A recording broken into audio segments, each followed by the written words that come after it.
Okay, part 3 of chapter 6, Centralpetal Force. So this is the last part of this chapter. So Newton's second law says that if there is an acceleration, there must be a force. In other words, if the acceleration is not zero, the force cannot be zero. So if I want to write it down, we know that sigma F equals ma. So if m is not zero, because it's mass and it's universal. If a is not zero, then that means that f, the total f or sigma f, cannot be zero. A car is moving in a circular path, has an acceleration of a sub c, because of the c is the centripetal force or the centripetal sign. The force then is f of c, the centripetal force, as I just said. It is the total net force required to keep the object moving in the circular path. It always points toward the center of the circle, and you might see it and refer to as a net force, not the centripetal force. Therefore, for an object in a circular motion, the net force, the ma in the second law, or what I have right here, is the centripetal force. Remember, an object can move in a circular path. So for example, if I go and I show something like this, okay, an object can move in a central force or in a circular motion. So this is the center, and I have an object going around this circle, okay, with a constant velocity. Velocity of, for example, 60 meters per second and constant.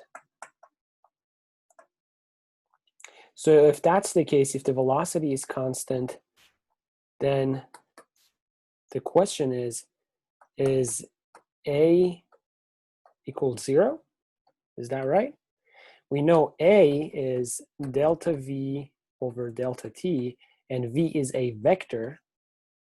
So A is a vector. So even though the magnitude of velocity is not changed, okay, magnitude of V2 and V1 has not changed, but the angle between them has changed. So in other words, V1 is there, V2 is here, V3 is here. So even though they are the same magnitude, since the direction of them has changed, we know that we have two vectors that are being subtracted from one another. Their magnitudes are the same.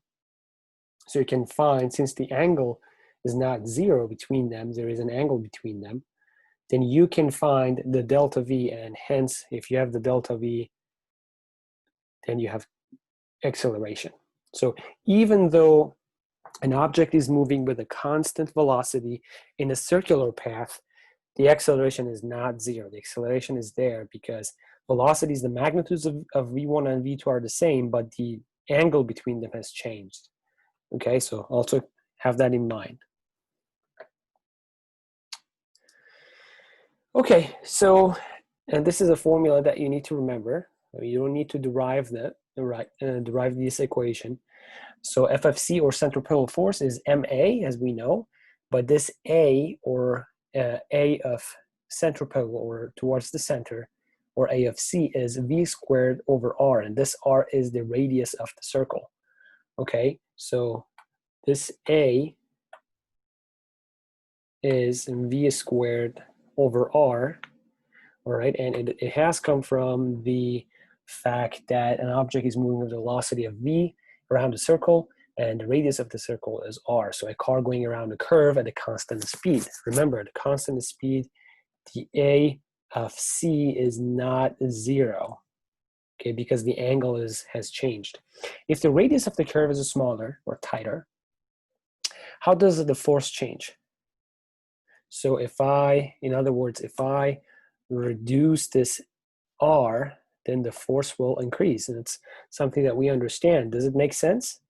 Right? So how do you feel when you are around a very tight curve, or in opposite to, or opposed to a gentle curve, you know? So in other words, for example, if I have if I have this as being the center, and you go around a circle like that versus a bigger circle like this. So the R here, R1, for example, and let's call that R2, R2. So R1 is less than R2. So that's why you feel a little bit more force being applied to you if the curvature or the angle or the circle or this radius is smaller. All right. So the effect of speed on the centripetal force. So it's an example. We know right now, before we even start, that sigma F or F of net for the centripetal force is ma of c, and it is mv squared over r. So a model airplane has a mass of 0.9 kilograms. So m is 0.9 kilogram, and moves at constant speed on a circle that is parallel to ground. You're gonna see in the picture. The path of the airplane and the guideline lie in the same horizontal plane because the weight of the plane is balanced by the lift generated by its wing. It's obviously what we know. And find the tension in 16 meters guideline for a speed of 21 meters per second. So right now we know the speed is 21 meters per second, and we want to know, and R is 16 meters, so that's R. We want to know what the tension is. So if you're looking at this, the only force that is being applied on this airplane is this tension force because of this rope. We have the mg of the gravity, but this one get canceled by the force because force upward because of the wings. Okay, so this is the force of the wing. Okay, so we know the forces along the y direction will always cancel out. So we know that F of wing will always cancel out mg. So that's why it's balanced. It's not falling. It's not crashing, right? And here we are looking for t. So we don't have t. But we know that it's going around a circle. So this is to our benefit because I can easily say that F of net equals mv squared over r. And F of net, these two have canceled out along the y direction. The only force that is along the x direction and is towards the center is t. So t, which is towards the center of the circle, is m v squared over r. Okay, so t, which we're looking for, is m, which is 0.9. Okay, v squared is 21 to the power of 2. R is to the power of 2, and r is 16 meters. So if you put everything in your calculator, you will find what the tension in terms of Newton, because it's a vector and it is a force towards the center is. All right, so just put that in the calculator, you'll find a number. The point here is that this T, or the centripetal force causing this airplane to move around a circle, is towards the center. Okay, so let's go back to our formula. F of net equals ma, and F of net is the centripetal force, so F sub c equals ma sub c. Okay, so this F of c equals ma sub c. If this F of c, which is in this case, in our case, is tension, or T, is towards the center, okay, if that's the case, in our case, this F of c is T, F of c is T, and is towards the center, then m is just a scalar, it's mass, right? It's universal, it's a number. For example, in our case, is 0.9 kilograms. Then A sub c, or acceleration of centripetal force, should also be along the center or towards the center.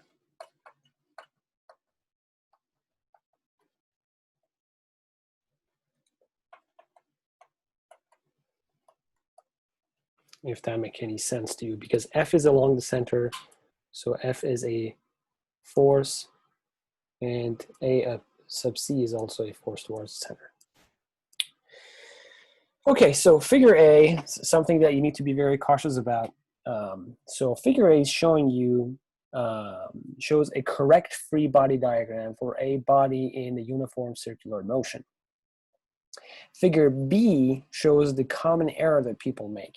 The centripetal force is the net force to keep the object moving around a circle, or the A in sigma F equals ma, which is A is the centripetal acceleration. It is not included in the free body diagram. So if you're looking at this, we have an F, which is the centripetal force, and an A towards the center. So let's say that this is the center of our radius, of our circle. If you include the acceleration, draw it to one side of the body to show that it's not a force. It means that it is towards the center, okay? So if I have F here, that means I have to have my acceleration towards the center as well. So this is A. All right, let me actually change the color of it. So yellow doesn't seem right here. So here we go, A of centripetal. So it does not look like this. It's not in the opposite side, all right? It is not in the opposite side. This mv squared over r is felt by an observer, which is sitting right there on the box. So let me give you an example. I have a box here, all right, that is moving around a circle, and this is the center of the circle. And I have an observer or a friend who is sitting right there, all right? And we have a tension. This is connected to a rope or something. Okay, so we have a tension here. Since the box is not moving with respect to our observer, this observer implies that there has to be another force, or he feels that way. I'm pretty sure if you go to Six Flags and use one of these machines, you know what I'm talking about. He feels another force of mv squared over r is being applied to him because he see the object is not moving with respect to him. But in our perspective, or in the perspective of somebody who is sitting outside and watching him, or an inertial reference frame, if you need to understand what it is, go back and watch the video of chapter 5. But in the point of inertial reference frame, or the guy who is outside of the system and looking, this mv squared over r does not exist. This is only what he sees if he's moving with the object. But as somebody watching the system from outside, or being an inertial reference frame, being outside, then we don't see that mv squared over r exists. All we see is that this T, which is the centripetal force at this point, is m v squared over r. It is equal to that. But this has to be inside, and this has to be along the center. This mv squared over r in the opposite direction will be felt by an observer going along this circle with the object. And this is, we don't deal with that. We only deal with a inertial reference frame. An object is being seen by a person outside, okay? So keep that in mind. If you need to understand what the inertial reference frame is, the inertial reference frame is a reference frame who does not have any kind of acceleration. We obviously know that the box moving around a circle has an acceleration. We just talked about it. Because even if it's going with a constant velocity, since the velocity is changing, the direction of velocity is changing by time, it has some sort of a acceleration. So an object moving with the system, an observer moving with the system, cannot be inertial reference frame. Okay, let's take a look at this tetherball. So in the game of tetherball, the stroke ball whirls around a pole. So as you can see right there, that's a tension being created in our rope. In what direction does the net force on the ball point? So it is moving around the circle. So let's see what our options are. Towards the top of the pole, towards the ground, along the horizontal component of the tension, along the vertical component of the tension. So obviously this object is moving around a circle. So whatever force that is not along the direction of the motion or perpendicular to it, we have to split it to its components. In other words, I have to get rid of this t and break it down to its components. It has one component along the center. Okay, that's our center. So I'm going to call it t of x. And I have another component along the y direction. So this is t of x, and I have another component along y direction. Why am I not good at writing like that? Okay, t of y. And t of y and w will cancel out. And the forces along the y direction will always cancel out. We know that. So t of y equals w. They will always cancel out. And t of x is our centripetal force. Okay, so which is equals to mv squared over r. So along the horizontal component of the tension force. So that's the correct answer.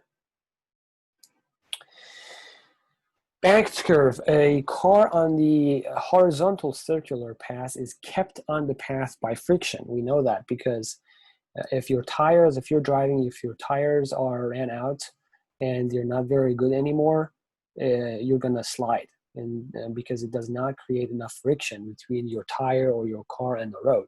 So centripetal force is provided by friction at that point. If the curve is banked or tilted, the friction may not even be necessary. We'll get to that. Part of the safety design is to determine the max speed of a car can go without sliding off the road. And that's, that's what the physicists do. So in other words, if I want to show you what I mean, I can show it like this.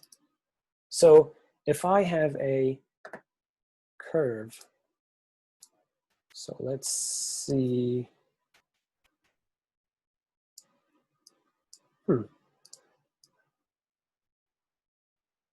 Let's do that. Okay. And that, but then I think I can move them around, kind of like this. Here we go.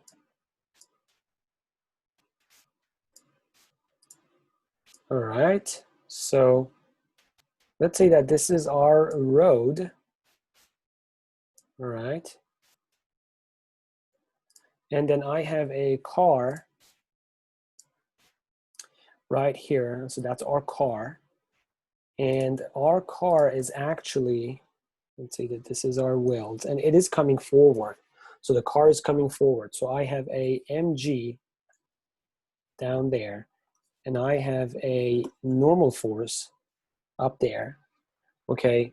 And so these wheels will make a type of a friction with the road. So this friction is actually F of S, which is actually right down there, F of S.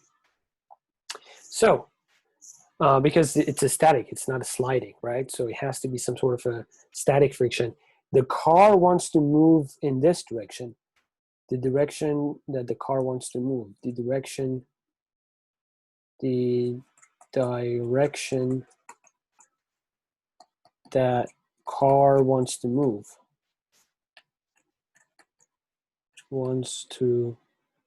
or slide, in other words, all right?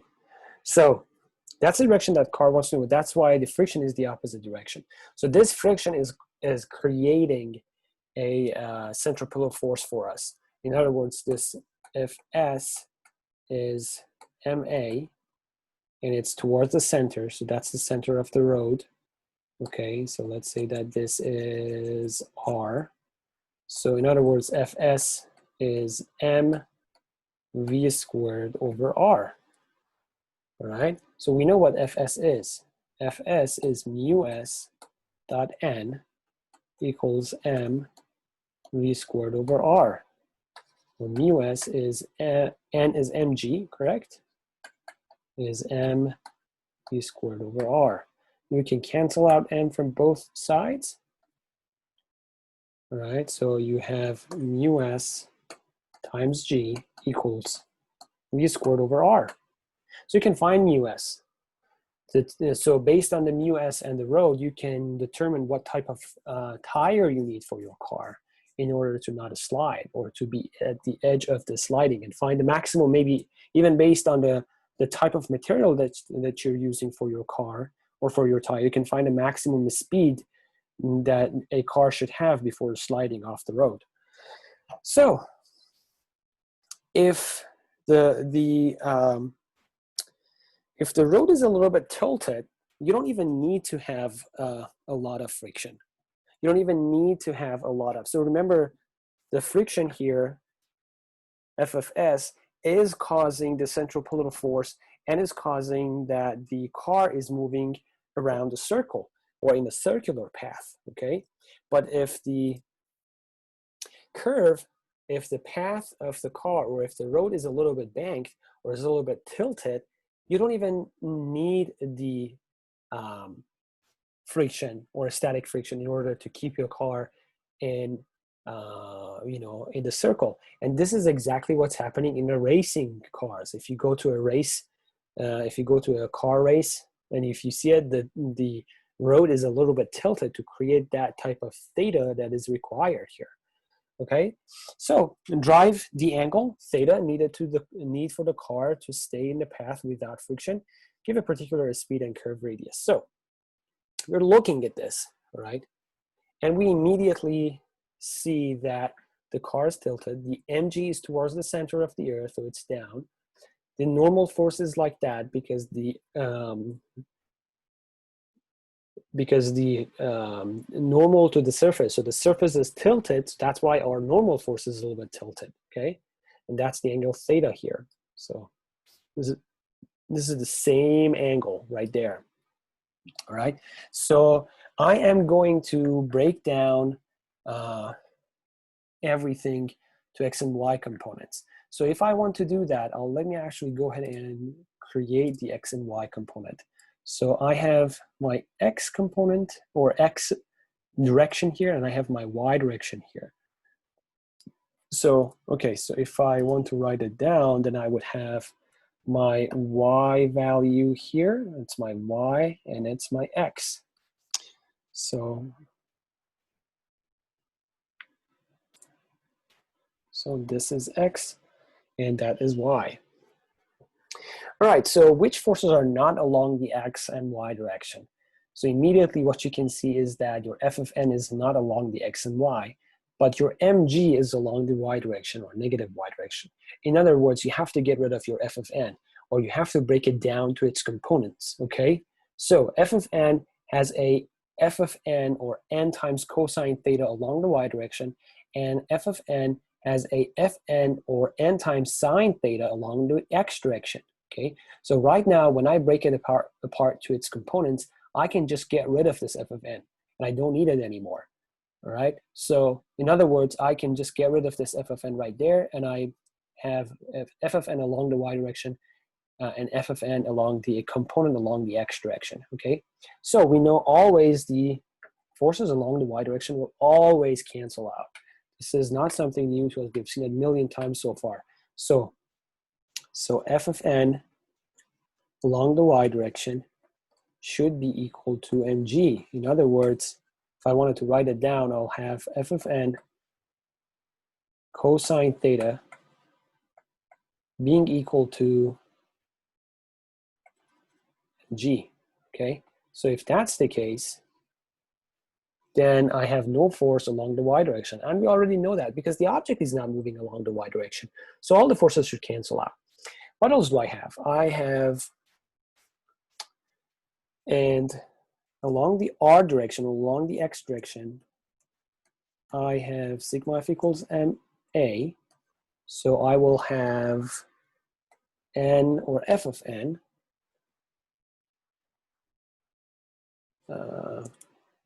let's see. So I will have f of n sine theta being equal to m v squared over r. Okay, so that's one of them. So let me actually put this in the box as well. I want to call one of them 1 and the other one 2. Okay, and if I actually divide 1 and 2, so using 1 and 2, if I divide 1 over 2, I will have, let's see what I would have. I would have, you know what, or maybe 2 over 1. Yeah, 2 over 1 is better. So let me actually go ahead and divide 2 over 1. Okay, so let's see, 2 over 1, what I'm gonna get. I am getting f of n sine theta, f of n cosine theta, 2 over 1 equals mv squared over r and mg. So if you're looking at this right now, this means this f of n and this f of n will cancel out. This m and this m will cancel out. So you are left with sine over cosine, which is tan. So tan of theta equals to v squared over r over g. So you have v squared divided by rg. Okay, so this is your tan of theta, and then you can find theta based on that.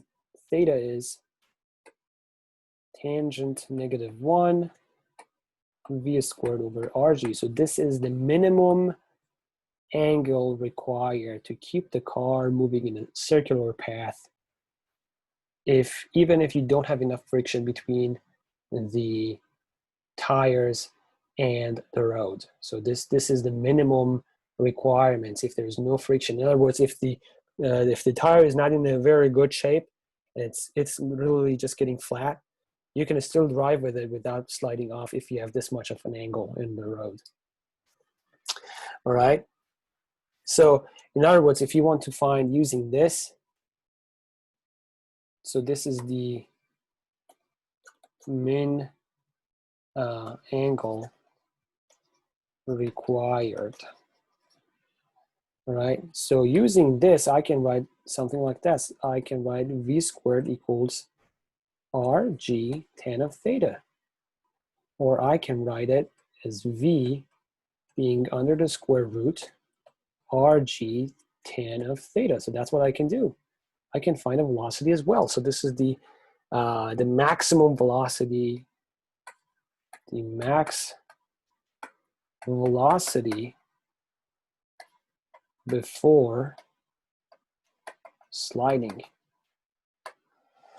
right? That the car could have without being slided, right? So,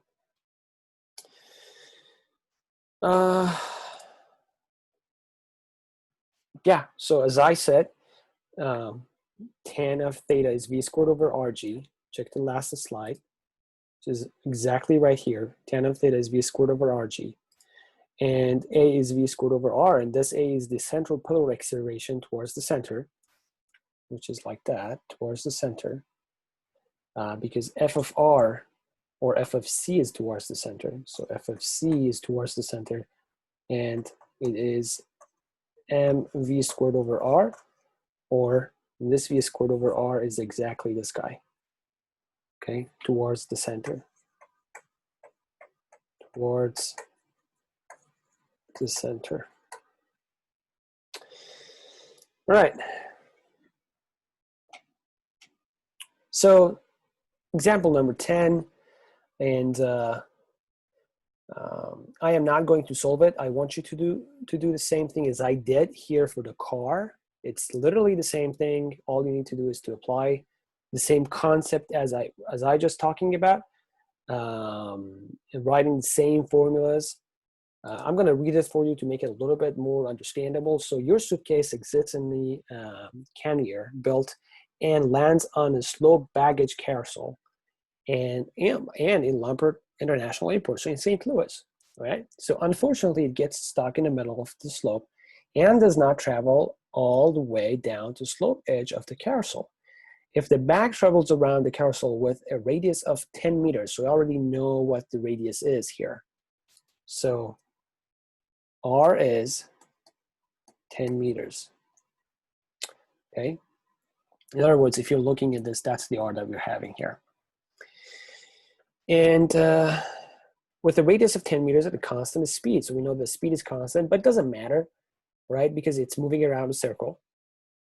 And if it's moving around a circle, we know that it has some sort of an acceleration. So we know that the acceleration for the centripetal force is v squared over r. We know that, and this v is constant. Even though this v is constant, but we still have a acceleration of AC, okay?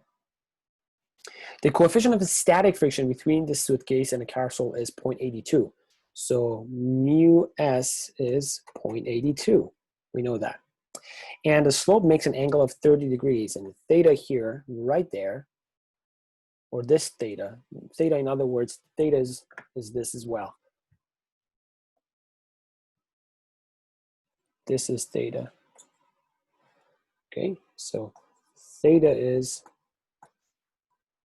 30 degrees. All right. What is the speed of a bag as it goes around the carousel? So obviously it's staying there. It's not moving. All right. So you need to write down sigma f equals ma. Sigma f along the x direction is m v squared over r. All right.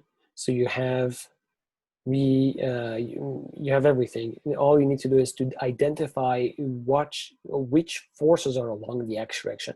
So this is that you need to identify. All right. Go ahead and do it. If you have any questions, let me know. If you had a little bit of a hard time figuring this out, I can always help you. You know, comments below in this video, or email me, whatever way that you feel the best way to contact me. I can help you figure the total force along the x direction. As soon as you do that, it will be an easy thing to do to find what you're looking for, the speed of the bag, or the v. So what we're looking for is the v here. All right. Okay, so this is the end of chapter 6. I'll talk to you guys soon.